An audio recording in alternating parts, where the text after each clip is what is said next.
What is shaking, everybody? Welcome to another Brand Doctor live stream. Today, we're going to be talking about funnels. It seems to be the topic of discussion this week. So I wanted to keep it moving and explain to you the power of a sales funnel and what goes into a great sales funnel, what makes sales funnels suck, and big problems that people deal with when they're building their funnels. I've been working in this space now since, I would go back 6 years. So if ClickFunnels started 6 years ago, 7 years ago, I came in about 6 months after they came to market. So I've been studying this stuff for a little bit now and have built hundreds of funnels at this point between my own and my clients. So I know what goes into a good funnel, and where people are hurting. So I want to break down 3 big problems, show you 3 big solutions to those problems. And by the end of this video, you're going to be well more informed and equipped to put together at least a strategy for a funnel and maybe even build it out on your own, or perhaps hire me to build it for you, or find somebody to build it for you. But before we get into that, guys, again, just want to reiterate, if you are struggling with the strategic part of your branding, where you're lacking clarity, you're lacking focus, you're lacking offers, you're lacking in messaging, you're lacking in identity, and you just don't know which door to open next, I highly recommend you book a brand assessment with me today. And you could simply do that by going to uniquedesignz.net. You'll see it right here on the screen. And you and I will sit down for 45 minutes to an hour and really unpack where you are, where you want to go, and how I can help you get there, whether it be using my services or sending you somewhere else to get the results that you're looking for. So with all that said, I want to bring in my man, Oase. Crash, back in the house. What's shaking, my man? What's going on, Henry? What's up with everyone? I'm excited for today's conversation. Yeah. And I want to encourage everybody that's watching live, if you have questions, please drop them in the comments and we will field as many of those as we can in the next 30 minutes. I got a slammed afternoon. I got back-to-back podcast interviews. So it's a wild afternoon, but here we are. Let's make the best use of our time. So one of the big problems that I see when it comes to creating a great sales funnel for your business is not having enough people getting to it. So you don't have enough traffic going to your funnel. And that's a big problem, because if nobody knows that it exists, it's just like having a brand that nobody exists, that nobody knows exists. How are you going to get your communication out to them? How are you going to get people down it and through it for them to even consider what it is that you're buying or that you're selling? You're not generating enough awareness. Yes. So the solution to that is a couple things. One is asking yourself where your clients hang out. You know, I was sharing this example with a brand accelerator client this week about how mastermind groups are a potential if you do your homework now. You know, I've been in some great masterminds. I've been in some pretty shitty ones. Got to do your homework first and understand and get an understanding of who's in that group before you invest in it, because they're not cheap. You know, a good one is at a minimum 10 grand at a minimum. And then it could go up to 50, 150,000. You know, Russell has his new one for 150,000 a year. Right. But if you find a mastermind group that has a lot of your ideal clients in it, then it may be worth the marketing dollars. Look at it as a marketing investment to join that group and get around those people. Perhaps you could pull a couple clients out of it, right? So that's one. Number 2 is collaborations. Who are you collaborating with that may be an indirect competitor to you? They may have the same audience that you're trying to serve, but may not, but may serve in a completely different way. Like, look at that. For example, I have a client right now who his client is CEOs that run a business anywhere from 3 to 5 million plus a year in revenues. These folks are a lot of these folks are Tony Robbins fans, right? And Tony Robbins has what, those two programs? It's like that's mastery, business mastery, and like the platinum level, whatever. I was like, your clients may be sitting in those mastermind groups, right? So is there a way to break in or to find who's sitting in those groups? So for lack of for to keep this short, Tony Robbins may be a good place for you to be where Tony Robbins is hanging out or where he's at online. That may be a good place for you to go because your clients are consuming that type of information and they're in those kind of those groups, those little pockets. So two things right there that we could be doing to bring more awareness, more traffic to your funnel. And again, what is your lead gen strategy, right? What are you doing to pull them in? What is compelling enough for them to say, you know what? I got to check this out. All right. So anything that I missed there, Oase, that you want to add? No, I think the biggest thing is what's happening at the top of the funnel. And, you know, sometimes even the most experienced or the high performing, top performing clients that have come to me don't understand it. It doesn't make sense to me. They don't understand the sales funnel. So getting them to visualize that in just one quick picture in terms of, hey, look, you know, you're essentially filtering in your ideal client. That's what a funnel is. So I think that it would be important to at least explain that to the audience in terms of what's happening at the top, which would be your social media, which would be, you know, it could be networking events, it could be trade shows, you know, all of those things. Now you're just pouring all of those contacts that are just right now, they're just watching you. And then they continue to filter through that funnel as you start nurturing those contacts into leads. Those contacts slowly start saying, okay, well, I'm receiving an email from Henry on a monthly basis or on a weekly basis about different things that are happening. And that's what's creating the presence.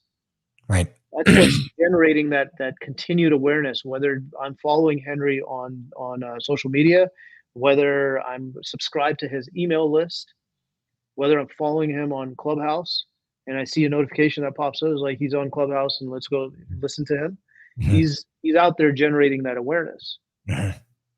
And so the more touch points he has, the higher the likelihood of an ideal client saying, and it finally clicking to that ideal client. I think you've talked about this before, where someone happened to watch multiple of your podcasts, like several of your podcasts. They binge listen, and then they're like, yeah, I got to reach out to this guy. And it finally clicked. But again, all of these different components are there to generate awareness for your brand.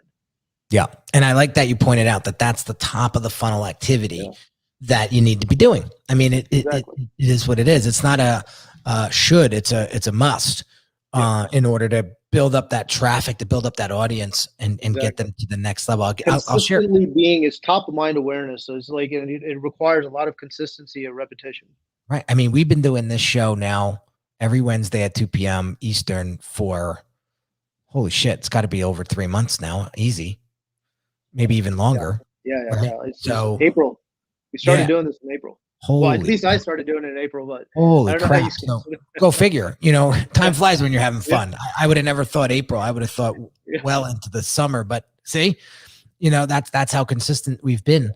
And it shows, you know, I see the viewership constantly going up.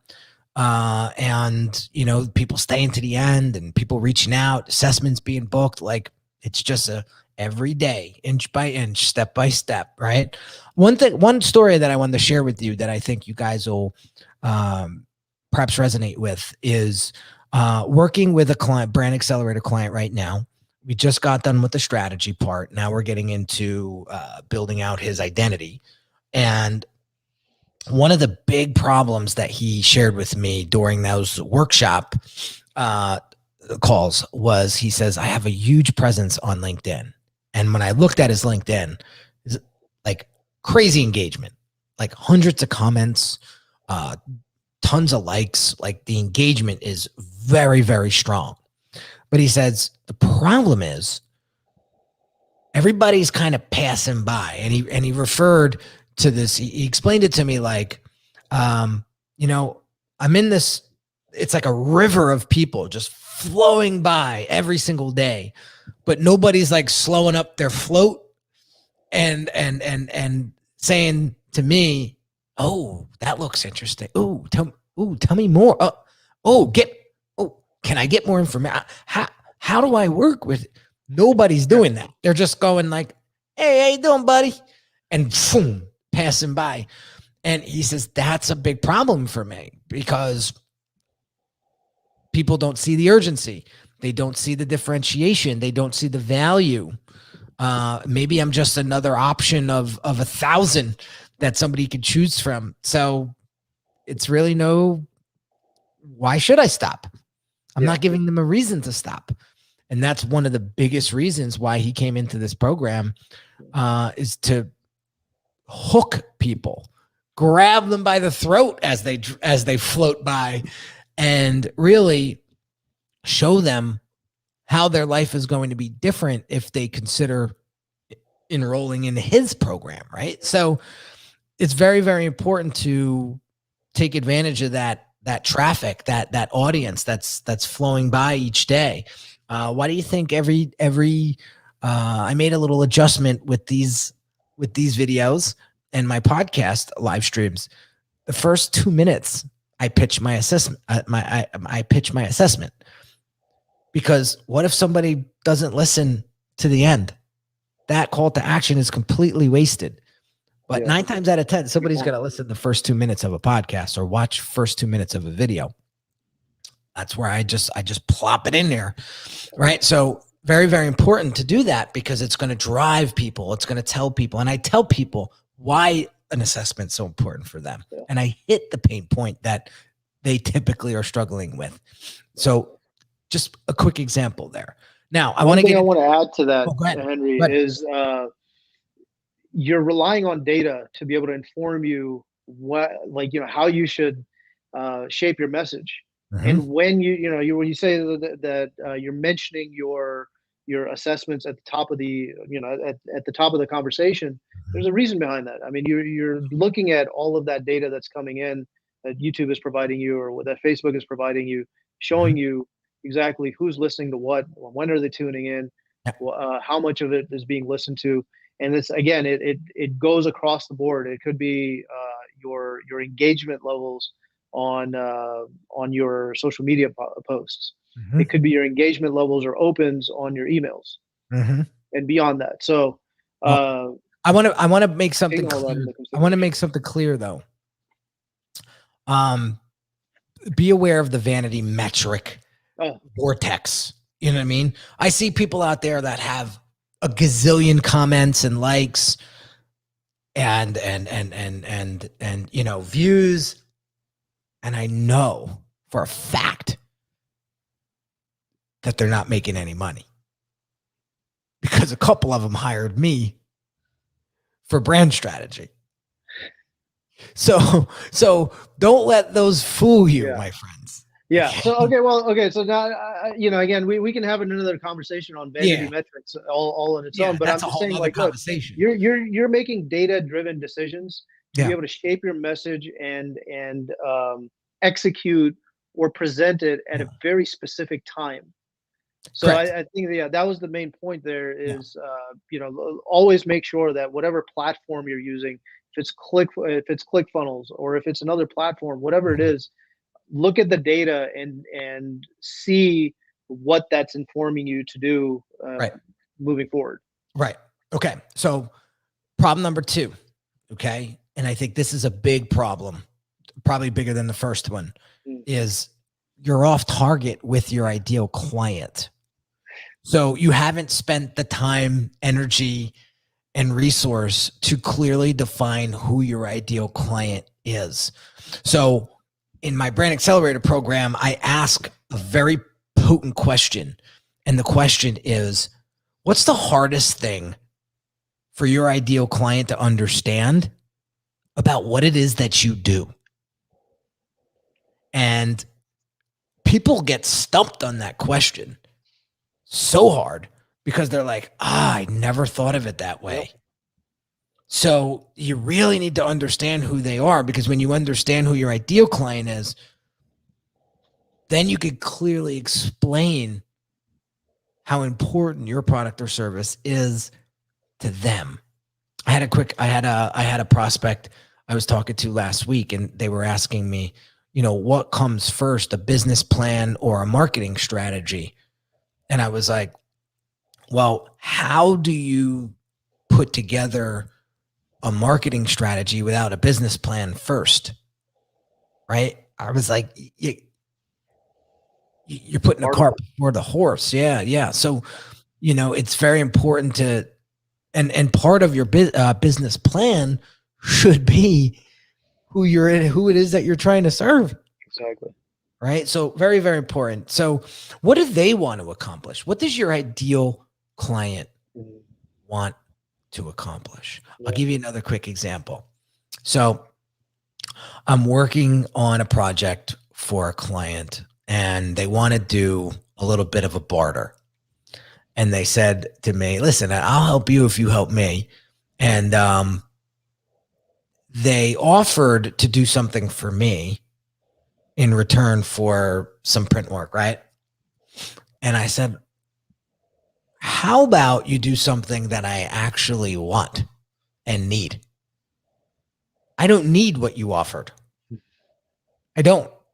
It's not a need right now. I might need it a year and a half from now, but I don't need it right now. But I do have something that I need right now.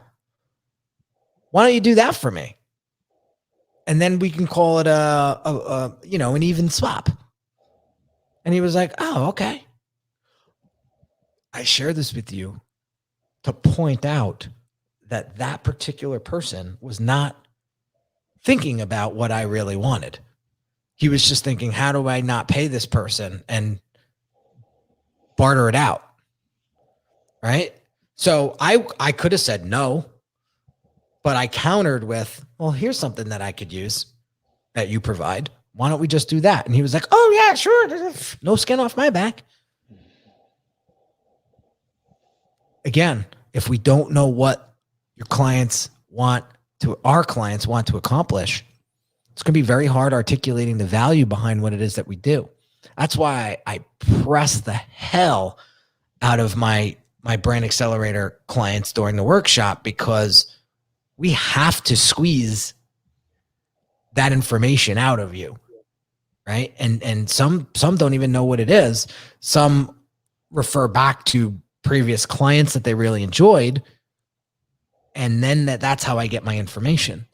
So very important to understand that when you're trying to develop your funnel, because if you're off the mark by 2 degrees, forget it. You're a ton of time, money, and energy dead. Okay. Yeah. Also, ask yourself, like, who are your best clients? And how do you acquire more of those? Yeah. The writing's on the wall. Exactly. The writing's on the wall. I mean, if you just took one of those clients out to lunch one day, you'd be surprised how much data you'd be able to. And what did I say to you right before we started this live?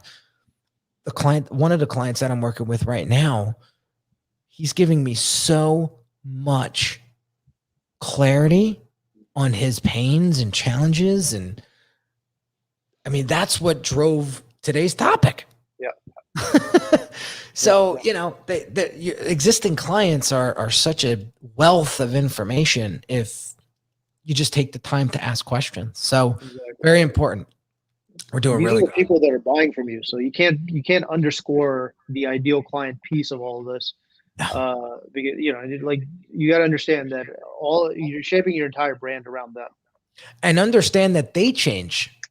Like their problems and issues change, evolve. Yeah, they change as they grow and to Exactly. be conscious of that, conscious of what you served them 2 years ago may not be any help to them right now. So Exactly. yeah, very important. Last but not least, where I see a big drop, and I talked about this in an earlier live a couple of weeks ago, there's no logical sequence of value as the person goes deeper into the funnel. Everything is very fragmented and there's no real line from top to bottom. There's no experience that flows from one experience to the next down into the core offer. So what happens is there's no ladder of value for that person to climb up, if you will, right? So at the top, what's the hook? What's going to grab them off of the street or off of social media and get them intrigued, right? And then after that, where are you taking them? You should be taking them to some kind of intermediate offer, something that maybe doesn't sting when they pay, but it's enough for them, especially all you consultants out there. It should be a price point where it's just enough to get them to pay attention, right? It's not something they would blow off. So what's that intermediate offer? And then from there, what is the core offer that you're delivering? Where are you going to make all your money? What does that look like? How is that formed? How is that positioned? So again, top of the funnel, middle of the funnel, bottom of the funnel. As they go down, the value increases. The price points for your offers increases, obviously. And that's how you cleanly send somebody through a customer experience that makes sense. We talked about a couple of weeks ago how one of my clients kept trying to drive people to the middle of the funnel offer, skipping the top of the funnel offer, and he ran into a huge problem. So it's got to make logical sense for them in order for them to take the steps necessary that you want them to take. And typically those first two, what I've seen, and what I keep running into is those first two parts of that ladder or that value chain is typically a do-it-yourself. You're telling them how to do it, and then very rarely will they go in and try to implement it themselves, or one of the few that don't really get it right. Mm-hmm. So then they come in for that higher offer, and they're hiring you for that. Yeah, I'm seeing a lot of creative ways to bring people in from the top of the funnel versus the same boring, like just lack of substance digital download. Like that's so 2016, right? Like that's not going to work these days, dude. Right? Like stop with the free download. Like nobody's taking that. Nobody. Like I'm seeing some really awesome creative ways where people are literally doing much more lifting, heavy lifting in the beginning. For example, I'm watching a colleague funnel a ton of people onto a Zoom call, and him doing literally a free session of coaching in front of 50, 60 people on a Zoom call. And then basically it's like a webinar, if you will, but it's not automated anymore. It's real time. He's putting in the elbow, whatever you want to call it, the elbow grease. Yeah, he's really putting in the work to make this happen. And he's getting business from it, So you can't take the lazy man's way of creating funnels these days. It's not effective anymore. Yeah. So getting creative with that personal touch and the personalization and getting people hooked. The human touch. Yeah, it's very, very important. So, man, we're doing really good on time, man. We're getting better and better at this. You think after 6 months you start getting it right. Exactly. So those are the three big problems I see with not having a funnel that is properly optimized. We gave you 3 definitive solutions on those problems that you could easily implement if you just spent some time, or if you got some extra help from, a coach or a mentor or whatever. So one of the big things that I want you guys to start thinking about when it comes to funnels is, what if you had a systematic and automated way of bringing in more clients or people into your sales pipeline? Because that's a big thing that my clients struggle with, is how do I automate this process? I feel like every time I go out, it's like I eat what I kill, and if I don't kill, I starve. What if you had a way where they were just coming in like a stream, and you were fielding and qualifying the people that you wanted to work with? What would your business look like at that point, right? What if you had a better way to nurture your leads? What if you had a sequence that went out, whether it was a video or whether it was a podcast or whether it was an email, that constantly nurtured your leads and positioned you as the expert? What if you had a strong call to action, like we're working on for a client right now, where it sucked them off of social media and compelled them to reach out to you? That's what we're talking about. That's how you develop a great sales funnel for your business. That's how 2 Comma Club number 2 came into play. Was I just kept focusing in on, how can I take this funnel that I have and strengthen it, make it better, optimize it. I never took my eyes off the core offer, brand accelerator. I never took my eyes off of intermediate offer. How can I make that better? How can I clearly explain what the value of that is? How can I hook people better into my masterclass and explain to them why it's so important to watch this? Because you're probably doing all this shit ass backwards, right? I just focused on those 3 things over and over and over and over again. And it got more polished. It got more streamlined. It got more clear. And boom, here we go. So that's all I got for you guys today. I think hopefully after this video, you're going to see, oh, wow, where our funnels, if you even have one, are deficient, and some ways you can make them better. Any parting thoughts before we wrap this up? Yeah, just again, the better way to nurture leads through automation, predictability, consistency, and it all comes from one thing and one thing only: top of mind awareness. Stay in front of your clients. There you go.